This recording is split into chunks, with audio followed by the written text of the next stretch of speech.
En los últimos días hemos sido testigos de la ruptura que se ha dado entre el gobierno federal y la Comisión Nacional de los Derechos Humanos. Esto resulta preocupante porque no incide solamente en esta ruptura, sino en el hecho de que se descalifique a un órgano constitucional autónomo e incluso se hable de que no tiene autoridad moral para analizar las violaciones a los derechos humanos en este país. Vamos a analizar hoy a fondo qué es lo que está pasando, qué hay detrás de esta ruptura y cuál es la importancia de que exista un órgano como la Comisión Nacional de los Derechos Humanos en una democracia como la nuestra. Esto es A Fondo. Acompáñanos.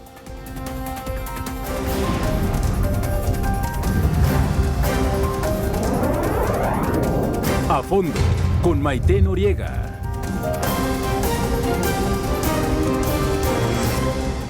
En este programa abordaremos diferentes aspectos del problema que se presenta cuando hay una ruptura entre el gobierno federal y la Comisión Nacional de los Derechos Humanos. Estos son algunos de ellos.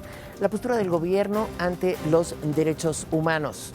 También hablaremos del desencuentro que se da entre el presidente y la CNDH por las estancias infantiles, pero desde antes tendríamos que abordar el tema, desde que el presidente de la República se niega a recibir el informe del presidente de la Comisión Nacional de los Derechos Humanos. Está en otro de los aspectos de los que hablaremos en el programa. Hablaremos de lo preocupante que resulta la descalificación de los órganos autónomos, de los órganos constitucionales autónomos, como la Comisión Nacional de los Derechos Humanos. Esto es A Fondo.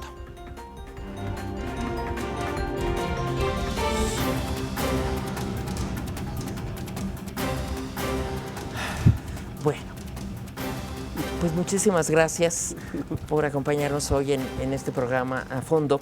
El tema que nos ocupa me parece que es de capital importancia en una democracia como la nuestra, sobre todo después de la modificación que se hace a la Constitución, de esta reforma constitucional que incorpora los derechos humanos y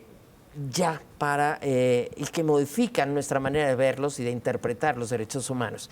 ¿Qué opinión les merece esta ruptura que se ha dado entre el presidente o este desapego o esta descalificación que hace el presidente de la República a la Comisión Nacional de los Derechos Humanos?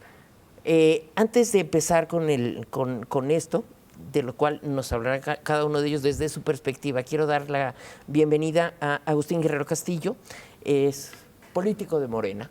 Bienvenido, muchísimas gracias. Muchas gracias, Maite, por la invitación. María Marván Laborde, académica e investigadora del Instituto de Investigaciones Jurídicas de la UNAM. Bienvenida, es un privilegio. Muchas gracias, Maite, por la invitación. Y Emilio Álvarez y Casa, senador ciudadano por la Ciudad de México y presidente de la Comisión de Derechos Humanos del Distrito Federal hace algunos años. Grande gusto, Maite, y acá es un con María y Agustín. ¿Qué opinión les merece esto que está pasando con la Comisión Nacional de Derechos Humanos? A ver, yo creo que hay varios puntos. El primero es, me parece sorprendente la rudeza de la respuesta. Ya el solo hecho de no aceptar una recomendación creo que es preocupante, pero la rudeza de la respuesta pues no tiene ni siquiera, digamos, un cierto comedimiento del lenguaje republicano que evidentemente demuestra o deja ver al desnudo mucho más allá de la Comisión Nacional de Derechos Humanos. Es un organismo que no me gusta, es un organismo que verdaderamente me desagrada y pues diría yo casi una intención clara de denostarlo y de descalificarlo. Me parece que en México fue un gran avance desde que se funda la Comisión Nacional de Derechos Humanos, el haberla tenido, desde luego en 99 que se le da la autonomía constitucional, cuando no había tantos organismos constitucionales autónomos. Yo podría convenir en que hoy hay un exceso, pero no en que la Comisión Nacional de Derechos Humanos no debiera ser un organismo autónomo. Creo que el hecho de que la Comisión Nacional de Derechos Humanos tenga una autonomía constitucional no es nada más una linda frase en la Constitución, es porque fundamentalmente lo que debe hacer es revisar aquellos actos de gobierno o del Estado mexicano, no solo de gobierno, en donde hay algún atropello a los derechos humanos. La recomendación que provoca todo esto es la clausura o el haberles quitado el financiamiento a las instancias infantiles, y lo que hay es un pronunciamiento claro, bien argumentado, de la Comisión Nacional de Derechos Humanos diciendo: estás atropellando el derecho de los infantes a tener un buen lugar en donde estar mientras sus padres trabajan, donde reciben educación, donde reciben atención, y al mismo tiempo el trabajo de padre y madre para poderse ir a trabajar y no tener que dejar a los niños pues muchas veces encerrados en un cuarto. ¿Cuántas historias hemos visto de niños encerrados? Entonces, me parece que la respuesta es muy lamentable, pero todavía más por el tema del que se trata. Me gustaría que habláramos un poquito más adelante de este tema, porque sí, la propia recomendación y la respuesta están cargadas de ideología y de prejuicios, a mi juicio, y eso lo discutiremos dentro de la mesa. Pero me gustaría un planteamiento general. ¿Qué opinan de este distanciamiento, de esta ruptura, de esta denostación que hace el propio presidente, el jefe del Ejecutivo, de la Comisión Nacional de Derechos Humanos? A mí me preocupa y me parece desafortunado, porque es un pierde-pierde. Perdemos todos, no hay quien gane en esta fórmula. Pierde el presidente, pierde la CNDH, pierde el pacto constitucional, pierde nuestra democracia. Y hay varios elementos que tendremos que analizar, ¿no? Hay en el corto tiempo que llevamos del gobierno del presidente López Obrador un cambio de posición. El 10 de diciembre es el Día Mundial de los Derechos Humanos. Ese día se entrega el Premio Nacional. El presidente López Obrador estuvo con el presidente de la CNDH y ahí dijo que cumpliría todas las recomendaciones. ¿Qué pasa? Que unos meses después tenemos esta beligerancia, yo diría, tono muy agresivo en contra de la CNDH. Pareciera entonces una primera discusión que al presidente López Obrador no le ha gustado las acciones de la CNDH. La CNDH ha ejercido una serie de acciones legales, constitucionales, en términos de enfrentar legalmente algunas de las decisiones del presidente. Por ejemplo, acciones de inconstitucionalidad, la ley de austeridad, autonomía judicial, la Guardia Nacional, reformas constitucionales para prisión preventiva oficiosa, un paquete de medidas que al presidente le son importantes y fueron cambiando la posición del presidente. Tanto así que por primera vez en 29 años, un jefe del Estado mexicano no recibe directamente el informe de la CNDH. Ahí ya se mandó una bengala de alarma, en mi opinión. No es que el evento en sí sea la bomba y circunstancia, sino es el compromiso del jefe del Estado mexicano en materia constitucional de derechos humanos. Primera alerta. Segunda alerta, vienen nuevamente algunas recomendaciones que significan una crítica frontal a las posiciones del presidente. Y entonces la discusión que está detrás ya no solo es con la CNDH, sino lo que el presidente entiende sobre la interpretación y construcción de su mandato y los contrapesos constitucionales.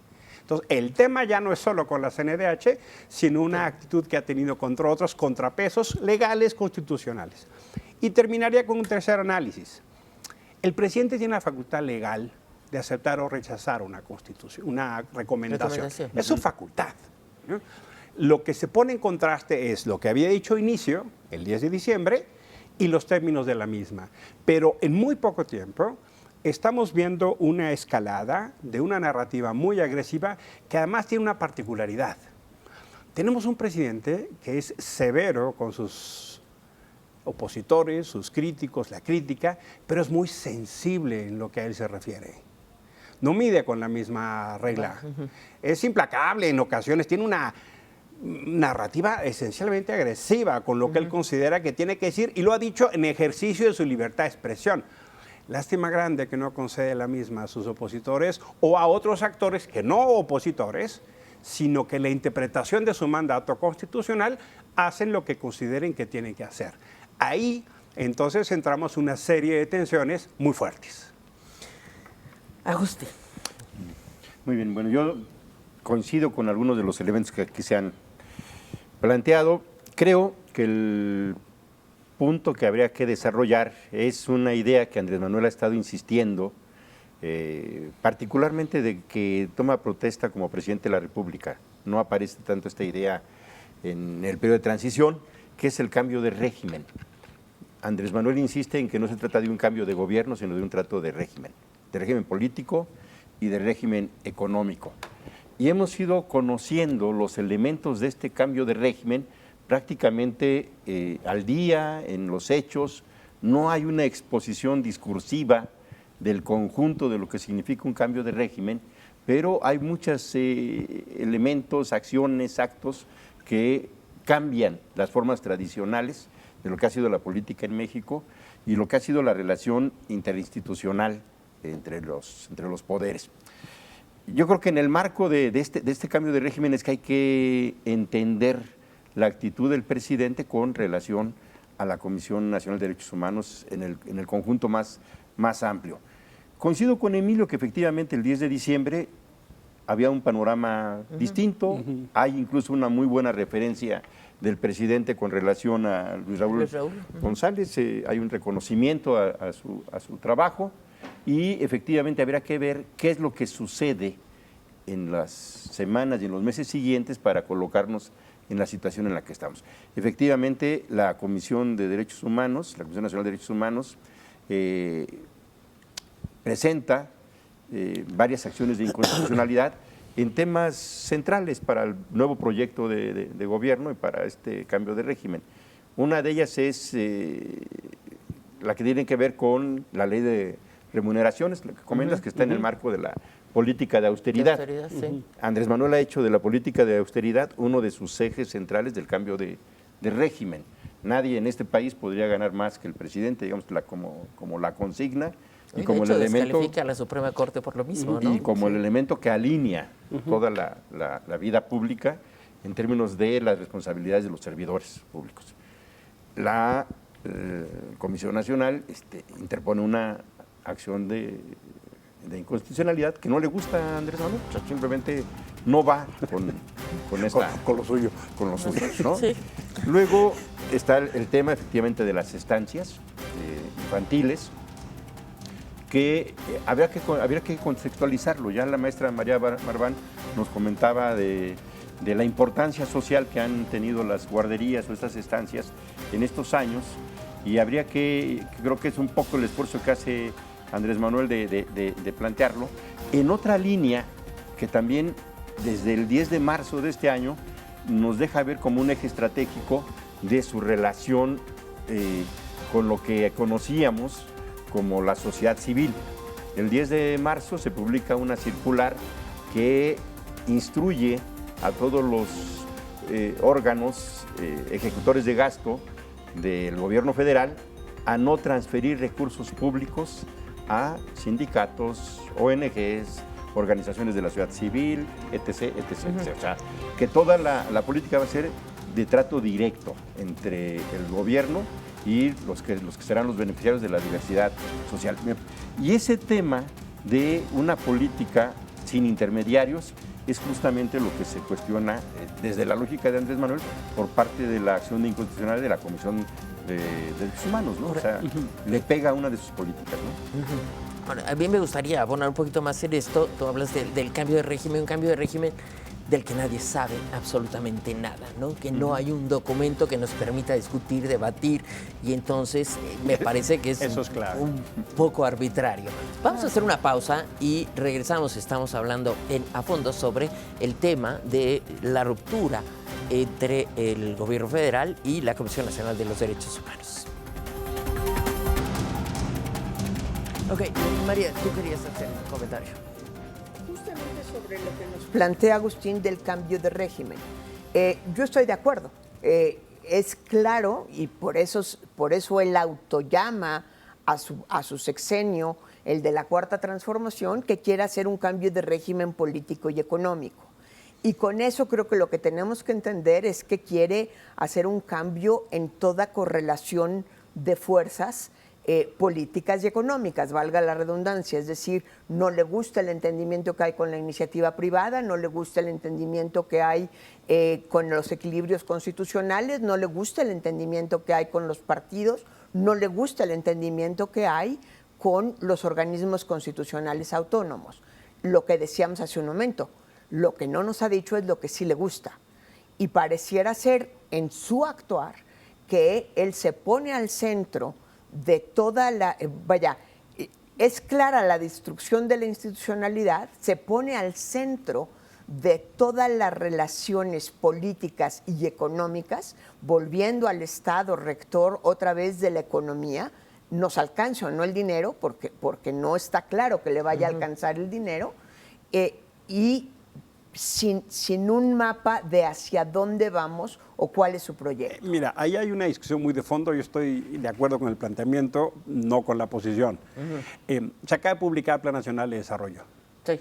26 páginas. 26 páginas el Plan Nacional de Desarrollo, ¿no? Sin indicadores, sin elementos. Entonces, hay una discusión muy de fondo del proyecto país. Andrés Manuel López Obrador se plantea en el escenario para decir, a ver, esas instituciones que ustedes defienden no sirven porque nos llevaron al estado las cosas del 1 de julio. Segundo, nos va a costar más caro limpiarlas que volverlas a hacer. Entonces, déjame extender el concepto, voy a usar el fuego purificador, ¿no? No, mejor las quemamos a todas y volvemos a hacer una cosa nueva, con lo que implique. Por ejemplo, los servicios de salud, ¿no? Vamos a hacer concentración de compras, pero en lo que eso llega, pues se nos van a abastecer lentamente y eventualmente se nos mueren algunos miles, ¿no? Estoy exagerando, pero quiero hacerlo como la idea, ¿no? Y tal vez no es tan exageración. Y la tercera es, hombre, ya hubo un referéndum, ¿eh? Yo fui a campaña, puse estas ideas y la gente me dio un mandato. Entiende la boleta del 1 de julio como un referéndum. El problema está en que solo tiene una tercera parte a valores dados el 1 de julio hace un año. Dos terceras partes de las personas que votaron no estaban de acuerdo o no lo expresaron así. Entonces la reforma del Estado, vista así, se vuelve entonces un proceso de polarización política muy serio. Porque el presidente López Obrador entiende que él representa a todo el Estado, a todas las fuerzas, a todo el modelo, y claro, hay una parte muy grande en las otras dos terceras partes que dicen, así no. Sí. La disputa entonces, Maite, no es el pasado, la disputa es el futuro, y entonces ahí es cuando lo que hemos venido haciendo como agenda de democratización, de transparencia, de contrapeso, de institucionalidad, que puede tener, por supuesto, sus deficiencias, sí, que es perfectible, como en cualquier país del mundo, se empieza a dinamitar. Y claro, el tema de la CNDH toma esa centralidad por una razón. La disputa de los derechos humanos, la interpretación de los derechos humanos, es una disputa del capital ético de los derechos humanos. Es una disputa del contenido de la democracia. Es una disputa de los indicadores de la democracia. No es fortuito ni gratuito que el presidente López Obrador tenga una disputa con la CNDH. ¿Por qué? Porque lo que está diciendo es, yo soy bueno, yo respeto, yo cumplo y no necesito de ti para hacerlo. Ese mensaje es muy peligroso, en mi opinión, en términos de una modalidad de democracia como hoy la conocemos. Agustín. Mira, creo que Emilio le está atinando al clavo. Efectivamente, el tema del cambio de régimen implica una modificación radical de lo que hasta ahora hemos conocido en el país. Se los comento en estos términos. Nuestro país parte desde 1997 a la fecha con una idea que se va constatando cada 3 años de que en México se acabaron las mayorías absolutas, ¿no? Entonces hay minorías que para darle la gobernabilidad requieren una alianza, una coalición que permita tener la estabilidad, digamos. Y sobre ese marco es que se desarrollan todas las instituciones y las políticas públicas. La coronación de ese modelo se ve llevado a la Constitución en el 2014, con la reforma del Pacto por México, con una figura en la cual confluyen diversos pensadores de partidos políticos y de fuerzas, que es los gobiernos de coalición, ¿no? Lo que ya existía en la realidad, que vimos y vivimos secretarios de Estado que eran de un partido, del PAN, o cuando gobernaba el PRI, o al revés, del PRI cuando gobernaba el PAN, y que eran indistintos porque era la misma política económica y había un cogobierno, digamos, de estos partidos compartiendo una misma visión, partía de un supuesto básico. En México ya no va a haber mayorías absolutas y por lo tanto vamos a darle un marco constitucional a estos acuerdos en la vía de los hechos a través de la configuración de la idea de los gobiernos de coalición en el 2014. Y bueno, ahí está eso y todo lo que se desprende de los gobiernos de coalición, todas las reformas electorales del 2014. ¿Y a dónde nos lleva? ¿A dónde nos lleva el 2018? A que el 1 de julio esa idea que se desarrolla durante más de 20 años, resulta que se queda ese régimen político que está dibujado en la Constitución como letra muerta. O sea, el régimen que hoy tenemos. Con salvedades, Agustín. Sí, pero en general, o sea, digamos, la parte nodal de esa visión no corresponde hoy a lo que tenemos, que es un partido con una mayoría absoluta, es un partido que saca. Pero fíjate, déjame 53%, interrumpirte. ¿no? El presidente sí, el partido no. Y hay una mayoría artificial en la Cámara de Diputados, hay una sobrerepresentación del 20%, y lo que tú dices que ya no funciona es lo que los hace tener la mayoría en la Cámara de Diputados, es lo que les hizo ganar Puebla. O sea, eso que tú dices que no funciona, ustedes lo usan. Y lo están usando con una sobrerepresentación del 20%. La gente no les dio la mayoría en la Cámara de Diputados y no les dio la mayoría en la Cámara de Senadores. Les dio la mayoría al presidente y sin precedente, acompañó. Pero no es lo otro, Agustín. Y aún así, aún concediendo que ganó el 53% de los votos, a pesar del abstencionismo, el presidente, la idea de la democracia es, por supuesto, ejercer las mayorías, pero con respeto a las minorías. Ahora, el problema no es ese, creo yo, en este caso de la CNDH. El problema es que quiere cambiar las reglas completas del juego sin decirnos por qué las está cambiando. A mí me parece muy bien que discutamos si tiene que haber o no órganos constitucionales autónomos. A mí me parece indispensable, lo dije hace rato, que la Comisión Nacional de Derechos Humanos sea autónoma. Pero si quieres cambiarlo, por lo menos dinos por qué. ¿Por qué lo vamos a cambiar? Sí, porque en lo que está diciendo Emilio hay una parte que es muy preocupante y es el discurso polarizante del presidente. El discurso en donde todos los días, todas las mañanas, el discurso es nosotros los buenos porque estamos de este lado, ustedes los malos. Y los malos son neoliberales, y los malos son fifís, y los malos son todos los que no están de acuerdo con él. Y eso sí me parece que rompe con las bases del acuerdo democrático. Yo no tengo problema en que ejerza la mayoría que ganó. Lo que sí tengo problema es que rompa el pacto democrático y la base constitucional, legal, democrática sobre la que este país ha caminado en los últimos años. Bueno, yo no veo esta parte, María, de estar procurando o pretendiendo romper el régimen constitucional. O sea, creo que esa parte. Sí viene una modificación sustantiva a partir justamente de los números que está. Efectivamente, la Presidencia de la República tiene una mayoría absoluta. En el caso de la Cámara de Diputados, la coalición de Juntos Haremos Historia también tiene una mayoría absoluta de urna. Lo mismo en la Cámara de Senadores. Lo que no te da son las mayorías calificadas. Esas se construyen ya como se han construido siempre en este país. O sea, a partir de acuerdos, a partir de compromisos. De eso que supuestamente estaba mal. De eso que estaba mal y que ahora nos funciona. A través de compromisos que además se han planteado con claridad. Como por ejemplo, va a poner nombre y apellido el Partido Verde, ¿no? Que vende caros a Mora Aventurero, ahora se lo vendió a Morena. ¿No? Sí, claro. O salir de compras y comprar diputados y ahora tener la mayoría. El proceso de la construcción de la mayoría... Pues no lo ha de vender tan caro, porque el Verde se vende a la primera provocación. O sea, pero sí es preocupante. Yo me quiero centrar y quiero regresar al tema, porque las señales que están mandando el presidente con esta descalificación de los órganos constitucionales autónomos y en particular de la Comisión Nacional de Derechos Humanos, me parece que es preocupante, porque además este cambio de régimen con la dinamitación de todas las instituciones nos va a llevar a construir algo que no le va a dar tiempo, y esto presagia otro tipo de cosas contra las cuales está mucha o buena parte de la gente que no votó por el presidente. Pero los derechos humanos, yo quisiera que al regresar de corte habláramos precisamente de esta recomendación sobre las estancias infantiles y la respuesta que me parece que es profundamente sintomática de algo que está mal en este régimen que pretende ser el del cambio de la cuarta transformación, que yo no la veo todavía. Hacemos una pausa, regresamos.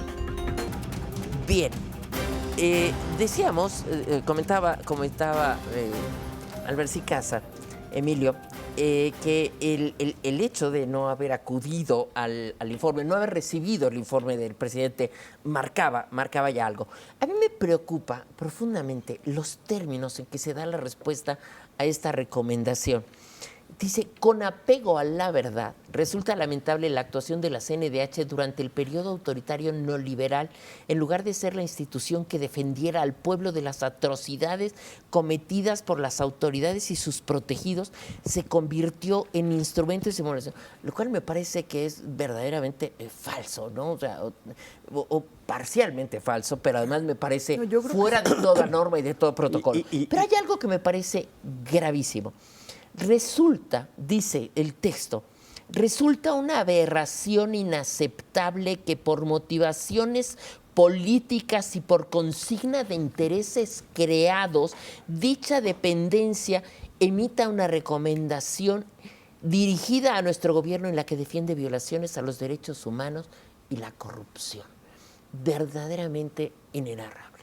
Mira, yo extraño, la verdad, el Andrés Manuel candidato del 2018.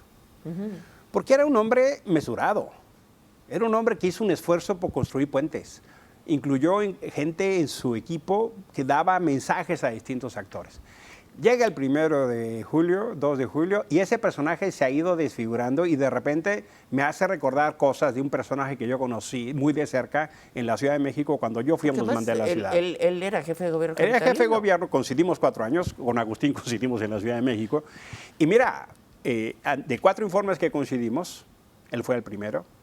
Y cuando desde la Comisión de Derechos Humanos del Distrito Federal empezamos a hacer señalamientos que no le gustaron, me trató exactamente igual. A diferencia de que estos tonos no estuvieron jamás en la mesa pública. Sí, tuvimos esto me parece un despropósito. Y mira, yo creo que es no solo un despropósito, sino es injusto. Yo puedo tener una lectura muy crítica de algunos titulares de la CNDH, pero si alguien ha hecho un esfuerzo por recuperar el sentido de autoridad moral, ese es Luis Raúl González. O sea, en su pronunciamiento a Ayotzinapa, Tlatlaya, me parece que ha recuperado incluso confianza de actores de sociedad civil que no se paraban por ahí ni de risa. Sí. La cooperación con organismos internacionales. Y me parece, por eso decía que hay una disputa, porque hay una intención entonces de vámonos a la ONU, vamos al alto comisionado, que ellos nos den el sello de garantía, que capaciten a la Guardia Nacional, que nos tomemos fotos y convenios.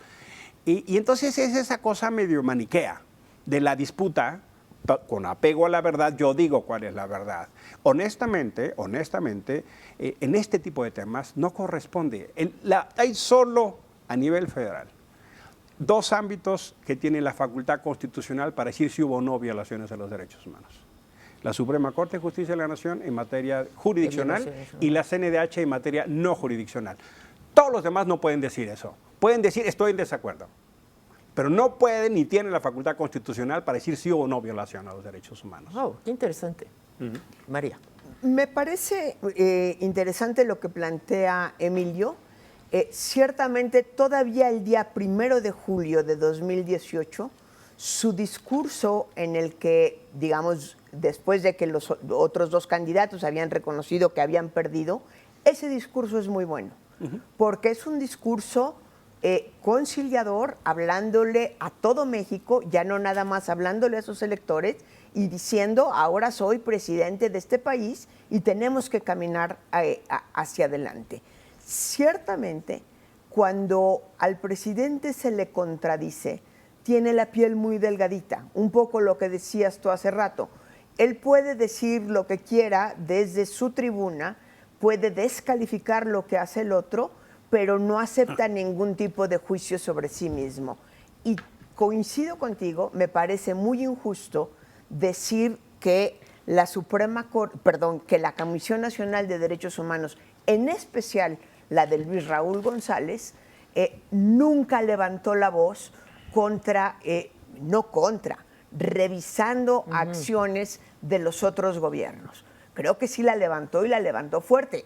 Seguramente todos en la mesa recordamos alguna resolución que no nos gustó tanto o otras que nos gustaron más, porque por supuesto que siempre eso sucede. Pero de ahí a descalificar in toto su trabajo y decir que él ha sido un instrumento del poder y de la corrupción y de la violación a los derechos humanos y que se quedó callado, sí me parece verdaderamente un exceso y todavía peor, ponerlo por escrito. O sea, mira, yo creo que efectivamente, en honor a la verdad, el mezclar responsabilidades de diversos presidentes que ha tenido la Comisión de Derechos Humanos, su actuación, como si fuera un continuum, me parece que sí hay un exceso, vamos, ¿no?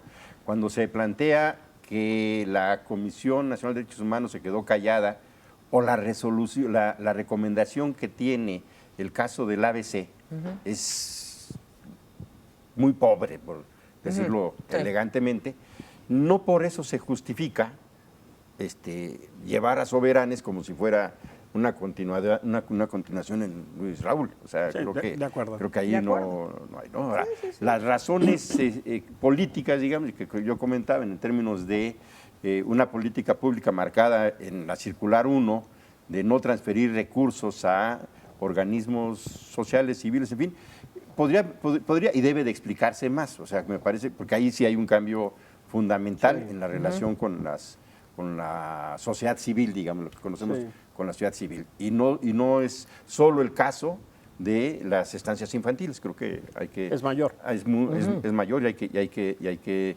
discutirlo de fondo. Ahora, si la decisión de este gobierno es que todos estos apoyos sociales sean de manera directa, me parece que tiene que ir acompañado también con un programa y un plan que se está quedando corto hasta este momento, ¿no?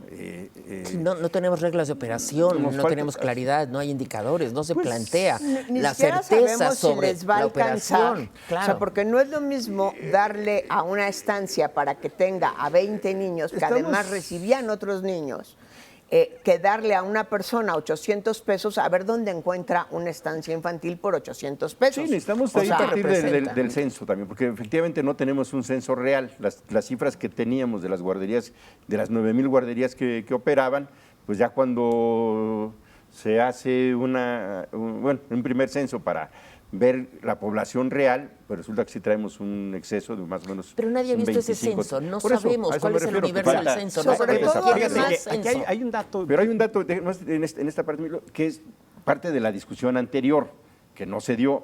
Cuando se presentan las estancias infantiles en 2008, si no mal recuerdo, ya como un modelo, el primer dato es que no se plantea que este modelo es inconstitucional, que violenta la fracción 29 del artículo 123 constitucional, que le da al Estado mexicano la responsabilidad de la salvaguarda de las condiciones de los trabajadores y su familia, y sus familiares, que es ahí donde entran las estancias infantiles, y se empieza a permitir la subrogación. Y no solamente eso, sino que además, aparte de que se permite esto, hay una transferencia de recursos públicos significativa para apoyar ese modelo que violenta el marco constitucional al no estar correspondiendo a lo que es el 122 constitucional. No lo violenta. Sí, Y mira, hay una ironía. Hay una ley que se llama Ley de Fomento a las Organizaciones de la Sociedad Civil. Costó 15 años y fue una batalla contra Salinas, porque tenía toda una política de ataque en contra de la sociedad civil. Y se construyó esa ley, mucho en construcción con el PRD entonces, hoy la gran mayoría morena, Agustín estaba allá entonces, y del PAN. 15 años tardó para entender que la sociedad civil tiene acciones y sujetos de interés público. Por eso digo que no estoy de acuerdo con tu interpretación constitucional. Y segunda, es otra vez regresar al fuego purificador.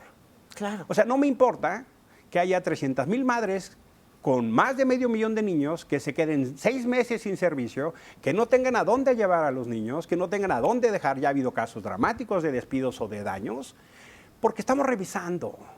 Puedo perfectamente entender, no conocemos el patrón, no hay una sola denuncia.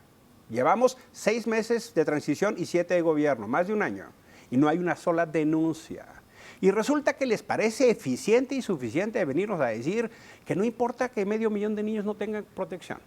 A mí no me parece suficiente. Ahora, ¿qué motiva esa recomendación, Maite? Más de 500 denuncias. A los organismos públicos de derechos humanos, la gente generalmente no llega a poner felicitaciones. Llega a poner una cosa que se llama queja. Y se acumularon. Entonces, puedo entender la molestia del presidente que diga, oye, pues tu programa social no nos gusta. Oye, que quiera desaparecer a todos los intermedios que en un proceso de tejido social democrático nos ha costado años, que puede haber excesos, sí, revisables y castigables, obvio, pero que nos dinamites así, e incluso con un memorándum te vayas encima de la ley. Sí. No, perdón. En el caso de los niños y niñas, toma una condición dramática. Y por eso el tema de las estancias infantiles y la recomendación. Entonces, el presidente o su secretaria nos dice, motivada por intereses políticos, pero ni se hacen cargo de los 500 quejas. A ver, y ahí yo creo que hay una cuestión muy importante.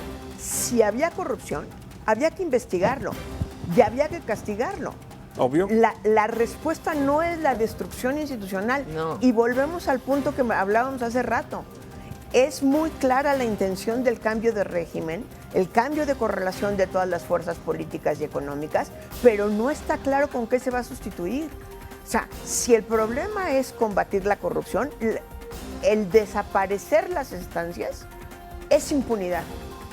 Claro. Se castiga a los niños, pero es impunidad porque no se averigua. A ver, tú inflaste tu nómina, tú no dabas el servicio, tú dijiste que lo dabas de 9 de la mañana a 3 de la tarde y lo das hasta la 1. No, es simple y sencillamente, te desaparezco. ¿Por qué? Porque lo que quiero es darte a ti el dinero directamente. Porque lo que quiero es establecer una relación clientelar contigo y hay que reconocer que allí hay parte de la motivación, que es así, es política y es electoral. Yo creo que María lo describe con mucha puntualidad. Efectivamente, la manera como el PRI, cuando fue mayoría absoluta, establecía su relación con el conjunto de la sociedad era a través de lo que conocimos como sus 3 pilares. El corporativismo de la CTM, de la CNC y de la CNOP, digamos. Ahí estaba toda la sociedad, fuera o no de ese partido. Cuando viene el PAN a asumir la responsabilidad de gobierno a nivel federal, generan lo que dice Emilio, efectivamente, toda una red de organizaciones civiles, sociales, ¿no? Se genera esta ley y es el mecanismo por el cual se busca la interlocución del gobierno con lo que no es lo político, que es lo social. Y se desplaza a la CNC, la CTM, o sea, eso es del viejo régimen del PRI y esa es la figura que tiene el panismo. La 4T no coincide ni con la del PRI ni con la del PAN. Y efectivamente, en esta lógica de un cambio de régimen, la 4T lo que plantea es cero intermediarios, es trato directo con los ciudadanos, ¿no? A través de una relación directa, ¿no? Con los programas sociales que se han ido desarrollando. Ese es el marco general. Pero hay una reinterpretación. No somos no es un gobierno que sirva a los ciudadanos, que dé servicios a los ciudadanos, que procure bienestar de los ciudadanos, sino que es un gobierno que regala dinero para mantenerlos contentos un rato. Es pan hoy y hambre para mañana. Sí. A mí esto me parece preocupante porque no estás generando riqueza, porque no estás generando relaciones productivas, porque no estás generando una relación, un entramado social sólido. Es que no es porque un gobierno cada quien de va ciudadanos. a lo suyo, no es un gobierno de ciudadanos. Es un gobierno de clientes. Regresamos, vamos a hacer una pausa. No. Ya Marván dejó una frase que Agustín brincó. Sí, mira, yo comentaba que este cambio de régimen busca una relación directa con los ciudadanos. Y efectivamente es un gobierno que está pensando en mejorar las condiciones de vida de todos los mexicanos. En eso consiste la parte fundamental del cambio de régimen económico. O sea, cómo atemperar, cómo modificar la desigualdad social que impera en nuestro país y que requiere efectivamente de políticas públicas que subsanen esa desigualdad social por un lado, pero también que genere condiciones productivas, económicas distintas y una distribución de la riqueza distinta. Pasa por otro elemento sustancial. Todo cambio de régimen también genera su empresariado. Yo ahí es una cuestión que me parece que es sustancial. La 4T no va a tener futuro, no tiene perspectiva, si no es capaz de generar en el mediano plazo, es decir, en los 3 primeros años, una nueva base empresarial. El empresariado que fue el beneficiario durante lo que conocimos como el neoliberalismo, no puede ser el empresariado de la 4T. Esa transición... No todos. Mira, Los y favoritos por eso ya están en el Consejo como- Asesor. como- Los favoritos yo- ya están en el Y Consejo por Asesor. eso Lomelí, supongo. Yo creo grupo. No, que no, el creo que debate la de fondo, corrupción no cabe, ¿eh? El debate de fondo es que se entiende por democracia. El presidente cree que la boleta es suficiente para decir que es democrático per se. Yo estoy en contra de ese entendimiento. Porque la democracia no solo es una boleta, es muy pobre ese concepto. Si no se agota en lo electoral. No, ni en la Claro. boleta. No. Sino, sí, porque a final de cuentas, lo que está haciendo el presidente es construir una propia institucionalidad, un término de relación. Esto de la relación directa entre el gobierno y el pueblo, a mí me recuerda el programa Solidaridad de Salinas. Por ejemplo, no hay dinero para las estancias infantiles, pero sí hay 3,000 millones de pesos para los servidores de la nación. Solo de nómina, 3,000 millones de pesos es una plantilla de más de 20,000 empleados que ya están desplegados en el territorio nacional para implementar esos programas. Eso fue lo que hizo Salinas para ganar el 91 cuando perdió en 88. Claro. Y claramente, yo por supuesto que no me escribo a la 4T porque no la creo ni por decreto. O sea, en su caso, yo no creo que quien tomó la pastilla en Francia hubiera pensado que eso se llamaría Revolución Francesa. Es el tiempo lo que permite evaluar las transformaciones. Por decreto no las creo. Pero... Yo no diría que estamos ante una regresión. Yo lo que creo es que estamos en una transformación de corte autoritario. Porque aquellas cosas que llamamos como democracia no son las reglas del juego con las que está jugando el presidente. Por eso digo que él tiene su propio concepto de democracia y lo disputa ahí. Es entonces, ¿qué entendemos como normalidad democrática, Maite? No me basta la boleta, ¿eh? Sí, no, la No me basta la democracia boleta. no se agota en lo electoral, Entonces, que eso creímos durante esa muchísimo institucionalidad, esos términos, esa forma, así dicha, Éramos más perdón, democráticos pero cuando éramos eso menos no es democráticos. normalidad democrática. No, por supuesto No es que una no. regresión porque no es el mismo México, no, es totalmente distinto. Pero sí es una transformación o un cambio o una transición que cada vez, en mi opinión, tiene más elementos de corte autoritario. Por eso yo digo que hay cada vez una concentración más brutal del poder. Y sí la hay. Sí. Y él Por se ello- plantea como la solución a todo. Y la verdad yo sí diciendo, las dádivas directas dadas al pueblo no sacan a nadie de la pobreza. Crean dependencia y perpetúan la pobreza. Y me parece que sí hay una institucionalidad. Es exactamente el reverso del dicho de no le des un pescado, enséñale a pescar. Aquí es dale un pescado, el de hoy, para que mañana dependa de ti y tenga la mano extendida. Me parece que además eso no es te lo democrático. agradezca. Me parece que eso no es acabar con la desigualdad, sino perpetuarla y a partir de ahí consolidar el poder electoral. Y la CNDH ha salido a decir, no estoy de acuerdo con ese modelo, Claro. no me parece la Claro. Guardia Nacional, qué mal que aumentaste la prisión preventiva, no comparto que tú decidas los sueldos de los otros poderes, estoy a favor de la autoridad, pero no que tú decidas por otros, y empieza a hacer un cuestionamiento al modelo. Entonces, en lugar de hacer un diálogo republicano, hay el insulto fácil. Claro, y me la parece que no es descalificación. el término de relación que nos ayude, no es el término. ¿no? Sí, no, a mí me parece muy preocupante porque esto te Rompe está el marcando, diálogo. exactamente, está marcando una ruptura. Ahora, la vulneración de los contrapesos viene a abonar en lo que dice Emilio Álvarez y Casa, ¿no? Que es en la configuración de un régimen autoritario en el que los contrapesos tienen que diluirse porque si no me cuestionarán constantemente y el régimen, nuevo régimen que se va a implantar o que pretende implantar, no sería posible o no será posible. Si yo estoy en la cuarta transformación. Y además donde él decide los términos de la justicia, porque ya nos Sí. los dijo. La ley, o sea, si tienen que escoger entre la justicia ¿Y la ley? definida por mí y la ley, no lo piensen, definan por la justicia, pero la justicia entendida en sus términos. Cada quien vamos a entender la justicia. A ver, Sí. cuando un caníbal se come a otro caníbal, él cree que está haciendo un acto de justicia, ¿eh? O sea, él cree que se lo merece, él cree que merece de merendarse a su prójimo.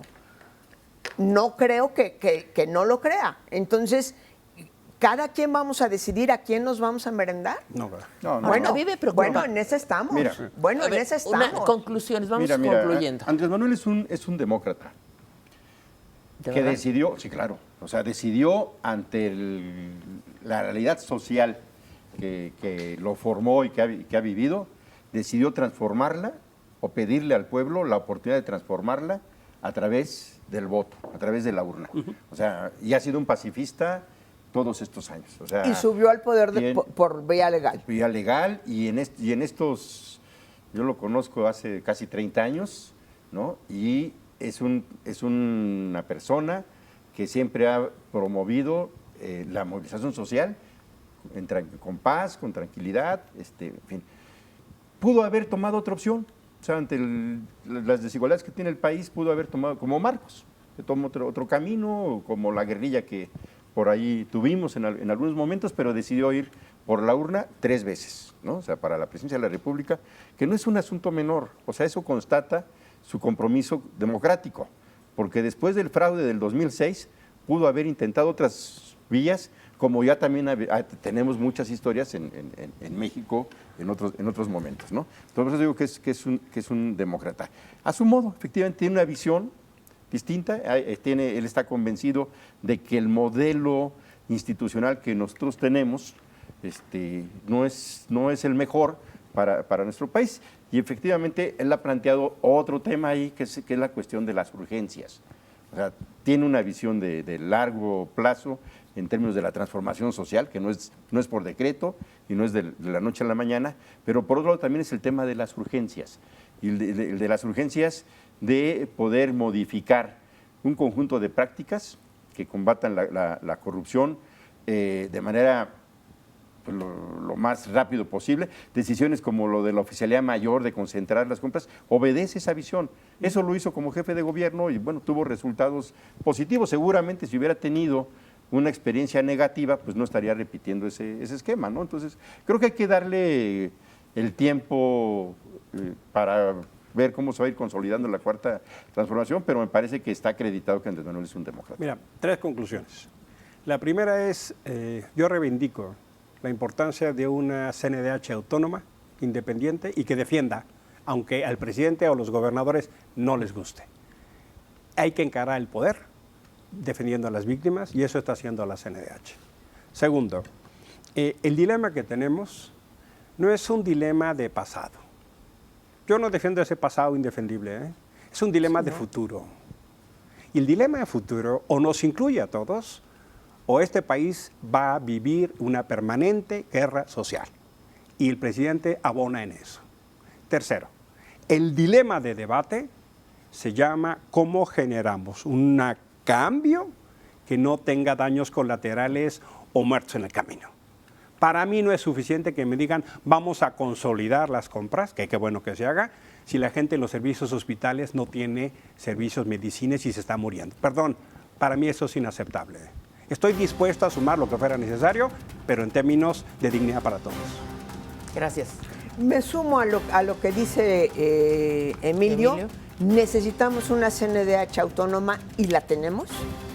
Necesitamos respetar los derechos humanos, necesitamos consolidar la democracia y yo entiendo que tenga toda la aspiración de un cambio de régimen, pero ese régimen yo quiero que sea democrático y si es un demócrata, como tú dices, Agustín, y es cierto y reconozco que llegó al poder por las urnas, no cabe duda, tiene que tener contrapesos, tiene que tener división de poder, tiene que tener rendición de cuentas y tiene que abatir la corrupción y la impunidad. Y no se ve claro en esto que lo esté haciendo. No me queda más que agradecerles. Suscribo lo que dice Agustín, María. Guerrero Castillo, María Marván Lamorde, Emilio Álvarez y Casa. Gracias. Gracias a ustedes. Porque nos aclaran mucho el panorama. Y gracias a usted por la generosidad de su audiencia. Lo invitamos a que nos vea en la próxima emisión. Hasta entonces.